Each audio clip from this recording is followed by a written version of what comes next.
Hello everyone, welcome back to my channel. ఈరోజు part 3 digestive సిస్టమ్ని continue చేయబోతున్నాను. So last వీడియోలో we have completed the discussion about the parts of digestive system, elementary కెనాల్ది. ఎవరైతే చూడలేరో first 2 videos చూసేసిన తర్వాత ఇక్కడికి రండి, because it's a continuation video. Okay, ఇందులో మనము accessory organs of the digestive సిస్టమ్ది డిస్కస్ చేయబోతున్నాము. అందులో first is the liver. So liver lo we will describe the location of the liver, where in the abdominal cavity, and structure and function of the liver. So shall we start the video? Let's get started.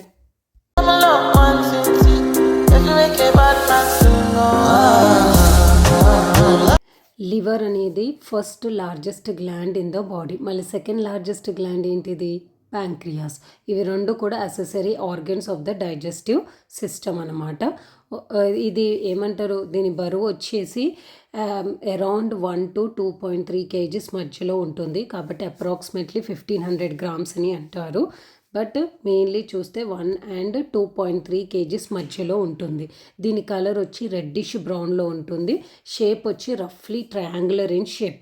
And ఇది mostly abdominal క్యావిటీలోనే ఉంటుంది. మనం దీన్ని రీజన్స్గా divide చేసినప్పుడు right hypochondriac రీజన్ని greatest పార్ట్గా occupy చేస్తుంది, and little bit epigastric రీజన్లో ఉంటుంది. But mostly ఇది right hypochondriac రీజన్లోనే occupy చేసి ఉంటుంది.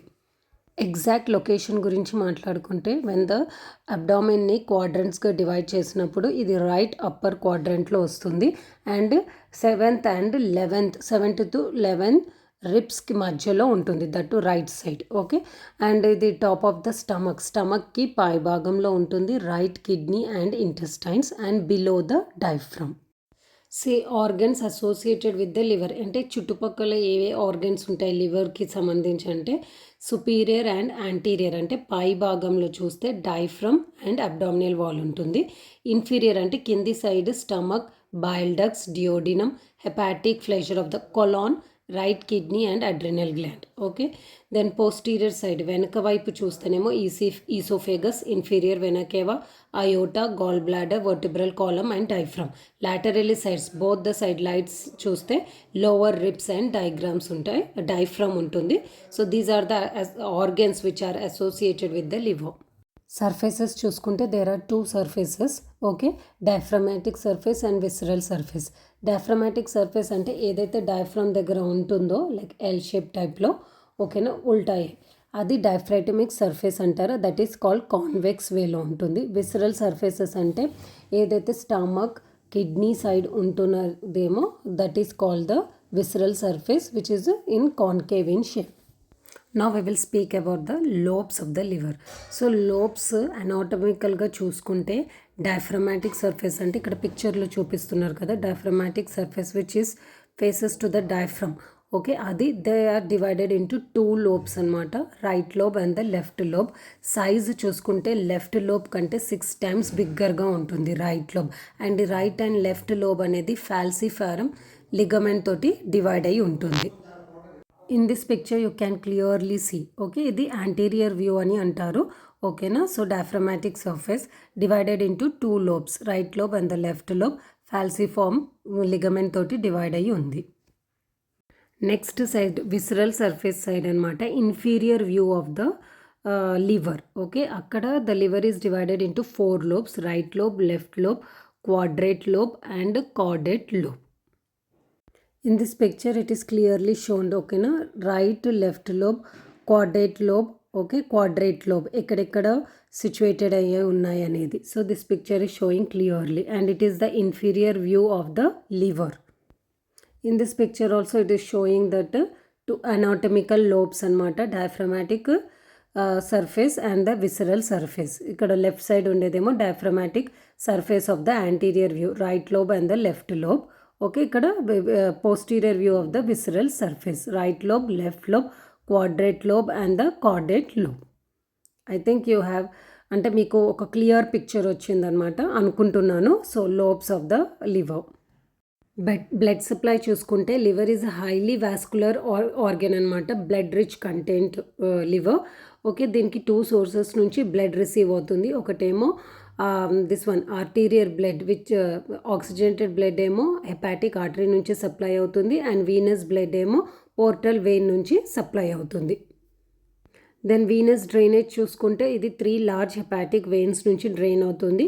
Left hepatic vein, middle hepatic vein and right hepatic vein. Nerve supply చూసుకుంటే it will be supplied by both sympathetic and parasympathetic fibres. So sympathetic nerve supply చూసుకుంటే coeliac plexus తోటి, parasympathetic nerve supply చూసుకుంటే it will be the hepatic branch of anterior vagal trunk నుంచి supply అవుతుంది. Till now we have seen the anatomy of the liver. Now we are going to discuss about the functions of the liver. So functions చూసుకుంటే first function will come and detoxification. Okay, ఏదైతే బ్లడ్లో కానీ blood ప్రోడక్ట్స్లో కానీ ఎలాంటి chemicals which will be harmful, మన బాడీకి harmful అవుతుందో అవన్నీ క్లియర్ అవుట్ చేసేస్తుంది అనమాట. సో మోస్ట్లీ ఇదైతే స్టమక్ అండ్ ఇంటెస్టైనస్ నుంచి ఏదైతే బ్లడ్ ఉంటుందో అది that will pass through the liver నుంచే పాస్ అవుతుంది. కాబట్టి అందులో ఏవైతే డీటాక్సిఫై థింగ్స్ ఏవైతే ఉంటాయో అవన్నిటినీ తీసేస్తుంది. It will clear the blood. So first function is the detoxification. Next is the metabolism. Okay, it will helps in the breakdown, balances and create the nutrients. Okay, carbohydrate metabolism lo, fat protein metabolisms lo helpful avutundi and it helps in the drug metabolism also. Okay, which are easier to use for our body. Okay, which are non-toxic and it helps in the production of bile also. ఏదైతే bile అనేది produce అవుతుందో that helps in break down of fats. Okay, in the small intestine during digestion process అప్పుడు. And plasma protein ప్రొడక్షన్స్లో కూడా ఇది helpful చేస్తుంది. Okay, it will produce like protein albumin and cholesterol formation కూడా it will helps in the formation of cholesterol which special protein ఏదైతే to help to carry out the fats through out the body. Next it will helps in the regulation of coagulation అంటే blood క్లాటింగ్స్ని regulate చేస్తుంది. Production and release of clotting factors. Immunity కూడా అంటే it helps in immunity also అంటే infections ఏవైతే ఉంటాయో immune factors అంటే bacteria అని అలాంటివి బ్లడ్ స్ట్రీమ్స్లోకి వెళ్ళి తీసేస్తుంది. Like that also indirectly it helps in immunity. So last is the bilirubin clearance అనమాట. సో బ్లడ్ సెల్స్లో ఏదైతే బిలిరుబిన్ ఉంటుందో దాన్ని కూడా clear out flush out of చేసేస్తుంది in order to prevent jaundice. So these are the few functions of the liver. Now we are going to discuss about the pancreas. ఇక్కడ మనము what you are going to learn means should differentiate between the structure and function of the exocrine and endocrine pancreas గురించి తెలుసుకోబోతున్నాము. So pancreas అంటే ఏంటిది? pan అంటే all, క్రియాస్ అంటే flesh. So all flesh pancreas means. Okay, ఇది ఒకటి one of the accessory organ of the alimentary canal that is digestive system part and ఇది ఒక్కటే గ్లాండ్ అనమాట which contain both exocrine and endocrine functions and then this is the second largest organ of the body. So దీని గురించి ఇప్పుడు డీటెయిల్గా చూద్దాం. ఇందాకే చెప్పినట్టు it is a soft lobulated అనమాట అంటే సాఫ్ట్గా ఉంటుంది. ఎలాంగేటెడ్ గ్లాండ్ అంటే పొడవుగా ఉంటుంది అనమాట with containing both exocrine and endocrine functions. Exocrine function అంటే ప్యాంక్రియాటిక్ జ్యూస్ని సెక్రేట్ చేస్తుంది. ఎండోక్రైన్ అని అంటే it will produce the hormones అనమాట like insulin and glucagon which will helps in to maintain the glucose levels in our body. Glucose లెవెల్స్ని maintain చేయడానికి helpful అవుతుంది. Location చూసినట్టయితే అదే అబ్డామినల్ క్యావిటీని రీజన్స్గా డివైడ్ చేసి ఉంటే pancreas will fall under epigastric and left hypochondriac రీజన్లో వస్తుంది. ఇది స్టమక్కి బ్యాక్ పోర్షన్లో ఉంటుంది లెస్సర్ శాక్లో.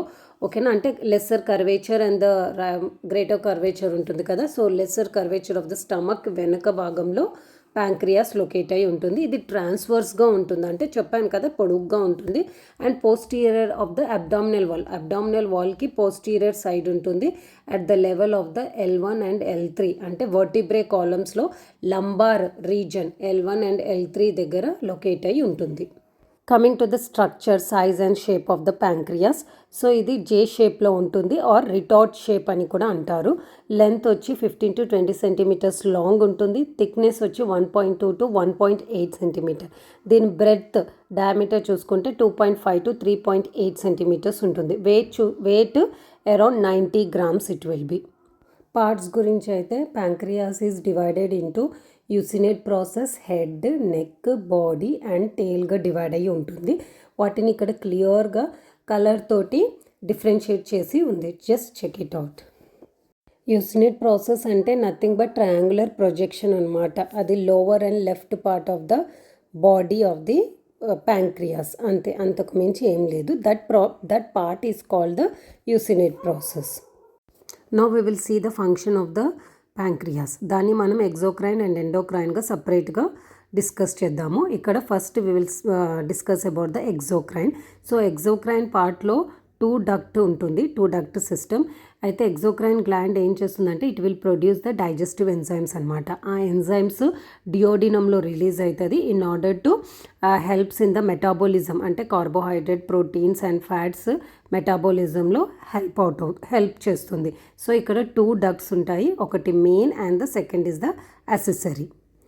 మెయిన్ ప్యాంక్రియాటిక్ డక్ట్ని విరుసుంగ్ డక్ట్ అని కూడా అంటారు. ఓకేనా, ఇది పోస్టీరియర్ సర్ఫేస్లో ఉంటుంది. Start from the tail and reaches out to the head అనమాట. డియోడినం వరకు కనెక్ట్ అవుతుంది.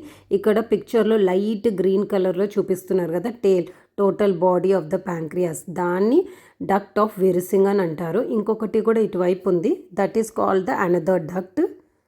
అనదర్ డక్ట్ అంటే యాక్సెసరీ డక్ట్, దాన్ని శాంటోరనీ అని కూడా పిలుస్తారు. ఇది lower part of the head నుంచే స్టార్ట్ అవుతుంది చిన్నగా, and that is also will connect, అంటే డియోడినంలోనే ఓపెనింగ్ అవుతుంది. That will release the this one digestive enzymes అనమాట. ఈ పిక్చర్లో మీరు క్లియర్గా చూస్తారు హౌ ద 2 డక్ట్స్, అంటే ఆ 2 డక్ట్స్ వచ్చి ఒకటే దగ్గర కామన్ బైల్ డక్ట్గా ఫామ్ అవుతారు. దాన్ని హెపాటో ప్యాంక్రియాటిక్ యాంపులా అని అంటారు. అది డైరెక్ట్గా డియోడినంకి ఓపెన్ అవుతుంది. అది అంటే opening of that pancreas and the డియోడినంది ఒక స్వింక్టర్ తోటి కంట్రోల్ అవుతుంది. That sphincter is called hepato pancreatic sphincter of Oddi అని అంటారు. ఓకేనా, so one is you can clearly see the pancreas, ఇంకొకటి పోస్టీరియర్ సైడ్ ఉంటుంది కాబట్టి జస్ట్ అది ఓపెనింగ్ ఒకటి చూపిస్తున్నారు. సో దీని మెయిన్ ఫంక్షన్ ఏంటిదనంటే it will produce pancreatic juice అనమాట, విచ్ విల్ కంటైన్ ఎంజైమ్స్. కొన్ని ఇన్యాక్టివేటివ్ ఫామ్లో ఉంటాయి, కొన్ని యాక్టివ్ ఫామ్లో ఉంటాయి. కానీ the main purpose everything will helps in digestion of carbohydrates, proteins and fats అనమాట. Coming to the endocrine pancreas. So endocrine గ్లాండ్స్లో ఏమంటారు, డక్ట్స్ అనేవి ఉండవు. ఇక్కడ ఒక స్పెషలైజ్డ్ సెల్స్ ఫామ్ అయి ఉంటాయి. వాటిని pancreatic islets or islets of Langerhans అని అంటారు. సో దీనికి డక్ట్స్ లేనందువలన ఇది ఏదైతే స్పెషలైజ్డ్ సెల్స్ సెక్రీట్ చేస్తాయో హార్మోన్స్, వాటిని డైరెక్ట్లీ బ్లడ్లోనే ఏమంటారు సెక్రీట్ అంటే డిఫ్యూజ్ చేసేస్తాయి అనమాట. సో ఇక్కడ ఎండోక్రైన్ ప్యాంక్రియాస్ సెక్రీట్ చేసే హార్మోన్స్ ఏంటివనంటే insulin and the glucagon. And ఇది దీని ఫంక్షన్ ఏంటిదంటే primary controlling of blood glucose levels. ఆ స్పెషలైజ్డ్ సెల్స్ని alpha cells, beta cells and delta cells అని అంటారు. ఆల్ఫా సెల్స్ ఏమో గ్లూకోగాన్ని ప్రొడ్యూస్ చేస్తుంది, బీటా సెల్స్ ఏమో ఇన్సులిన్ని ప్రొడ్యూస్ చేస్తుంది, డెల్టా సెల్స్ ఏమో సొమాటోస్టాటిన్ని ప్రొడ్యూస్ చేస్తుంది. We didn't discuss about the blood supply for pancreas అనమాట. సో బ్లడ్ అనేది స్ప్లీనిక్ ఆర్టరీ నుంచి superior pancreatic duodenal artery and inferior pancreatic duodenal artery నుంచి సప్లై అవుతుంది. And coming to the venous drainage ఏమో splenic vein and superior mesenteric vein and portal vein ద్వారా అవుతుంది. Nerve supply గురించి మాట్లాడుకుంటే ఇక్కడ కూడా sympathetic and parasympathetic nerve supply అవుతుంది. పారాసింపాథెటిక్ వెయిన్స్ ఏమో వేగస్ నర్వ్ తోటి కంట్రోల్ చేస్తుంది, which control the secretions. And sympathetic nerves ఏమో coeliac and superior mesenteric plexuses తోటి కంట్రోల్ అవుతుంది. And secretions will also be control by the hormone secreting pancreozymin ద్వారా కూడా control చేస్తుంది. So that's all about it. So we have discussed about the structure and functions of the exocrine and endocrine pancreas. Now we will see the briefly about the gall bladder and bile duct గురించి చూద్దాము. First bile duct చూద్దాం. So bile ఎక్కడ produce అవుతుంది, లివర్లో produce అవుతుంది. అది how it will come out అంటే అది బయటికి బైల్ డక్ట్స్ వరకు ఎలా వస్తుందంటే it will from right and left hepatic ducts నుంచి వస్తుంది. సో పైన మీరు చూస్తున్నారు బైల్ ఫ్రమ్ లివర్ అని. సో అవి రెండు టుగెదర్గా ఫామ్ అయితే లెఫ్ట్ హెపాటిక్ డక్ట్. సో అవి రెండు సిస్టిక్ డక్ట్ అంటే ఏంటిది, కింద లెఫ్ట్ సైడ్ గాల్ బ్లాడర్ ఉంది కదా, గాల్ బ్లాడర్ నుంచి వచ్చిన దాన్ని ఆ థిన్ పైప్ లైక్ స్ట్రక్చర్ని సిస్టిక్ డక్ట్ అంటారు. Cystic duct and hepatic duct అనేది టుగెదర్గా కనెక్ట్ అయ్యి అది కామన్ బైల్డ్ డక్ట్గా అవుతుంది. ఆ కామన్ బైల్డ్ డక్ట్ మళ్ళీ కింది వరకు వచ్చి that will opens into the pancreatic, అంటే ఎక్కడ జాయిన్ అవుతుంది, మెయిన్ ప్యాంక్రియాటిక్ డక్ట్ దగ్గర జాయిన్ అవుతుంది, which is called the hepato pancreatic ampulla. So మళ్ళీ అవి రెండు టుగెదర్గా ఫామ్ అయిపోయి హెపాటో ప్యాంక్రియాటిక్ స్వింక్టర్ దగ్గర ఓపెన్ అయ్యి డియోడినంలోకి రిలీజ్ అవుతుంది. So these are the structure. So నేను ఏది చెప్తున్నానో దాన్ని పిక్చర్ తోటి కోరిలేట్ చేసుకోండి. సో ఇట్లా ఏదైతే పైప్ లాగా స్ట్రక్చర్ ఉందో that is only called the bile duct. So first ఏమవుతుందంటే బైల్ ఏదైతే ప్రొడ్యూస్ అవుతుందో ఫస్ట్ అది వెళ్ళి గాల్ బ్లాడర్లో స్టోర్ అవుతుంది. ఎప్పుడైతే మనకి బాడీకి అవసరం పడుతుందో అప్పుడు గాల్ బ్లాడర్ నుంచి సిస్టిక్ డక్ట్ నుంచి కామన్ డక్ట్ వరకు వచ్చి then it will comes to the pancreatic common hepato pancreatic duct దగ్గరకు వచ్చి then it will release into the duodenum అనమాట. సో గాల్ బ్లాడర్ది ఏంటిది, gall bladder pear shape. Pear అంటే ఒక ఫ్రూట్ ఉంటుంది విచ్ ఇస్ కాల్డ్ పియర్. ఆ shape లాగానే ఉంటుంది కాబట్టి దాన్ని పియర్ షేప్ అంటారు. సో ఇది నథింగ్ బట్ దీని ఫంక్షన్ ఏంటిదంటే just to store the bile. Okay, so that's about the gall bladder and the bile duct. So that's about the accessory organs of the digestive tract. So దీనికి related MCQs ఎలా వస్తాయి ఎగ్జామ్స్లో అనేది మనం next వీడియోలో చూద్దాము. Until then take care, bye, and please don't forget to hit the like button and please like, share and subscribe my channel. Thank you.